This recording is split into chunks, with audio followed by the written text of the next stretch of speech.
وزیر اعظم کی جانب سے جس طرح کہا گیا کہ ایک ٹکٹ میں دو مزے نہیں لیے جا سکتے، یہاں ان کا یہ کہنا تھا کہ جو نون لیگ ہے وہ حکومت میں بھی موجود ہے، جبکہ نون لیگ ہی کی جانب سے پریس کانفرنس کے ذریعے 2025 میں اکتوبر میں الیکشنز کا مطالبہ کیا گیا ہے، جو کہ سراسر ایک طرح سے آپ دیکھیں کہ ڈبل گیم وکٹ کے جسے ہم کہتے ہیں کہ وکٹ کی دونوں جانب کھیلنے کی کوشش کی جا رہی ہے نون لیگ کی جانب سے، اور اسی کو جو ہے اپنے الفاظ میں آڑے ہاتھوں لیا گیا ہے وزیر اعظم کی جانب سے۔ اور ان کا یہ کہنا تھا کہ نون لیگ جو ہے حکومت کے روڈ سے لے کر ہر پروجیکٹ کی بینیفیشری ہے اور ہر پروجیکٹ میں شامل ہوتی ہے، تو اس طرح سے ان کا یہ مطالبہ کرنا، ان کے بیان سے ہم یہ آگے جو ہے اقتباس لے رہے ہیں کہ ان کا اگر یہ بیان جو وزیر اعظم نے دیا کہ چونکہ نون لیگ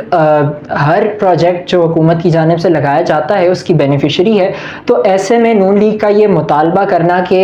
قبل از وقت انتخابات کیے جائیں، تو یہ ایک طرح سے جو ہے پارٹی ود ان پارٹی جو ہے وہ کہا جا رہا ہے، حالانکہ جو پریس کانفرنس کی گئی تھی کہ اس میں سابق وزیر اعظم اور نون لیگ کی جو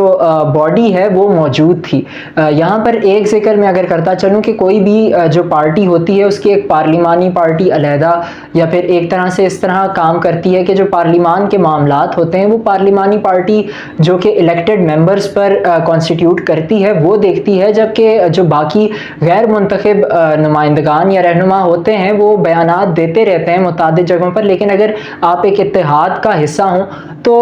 ایسے بیانات دینے سے عام طور پر گریز کیا جاتا ہے۔ لیکن یہاں پر نون لیگ کے ہی رہنماؤں نے پریس کانفرنس کی اور ان کا کہنا تھا کہ 2025 اکتوبر میں الیکشنز کروائے جائیں۔ یہاں پر میں نے آپ کو ایک پچھلے ولاگ میں بتایا تھا کہ جیسے افتخار گیلانی جو کہ رہنما ہیں پاکستان مسلم لیگ نواز کے اور حلقہ 3 سے الیکشن لڑتے ہیں جو کہ سٹی مظفر آباد ہے، ان کا ایک بیان میں یہ کہنا تھا کہ جو چاہے وہ ان کی پارٹی کے ہیں یا پھر کوئی اور بھی ہیں،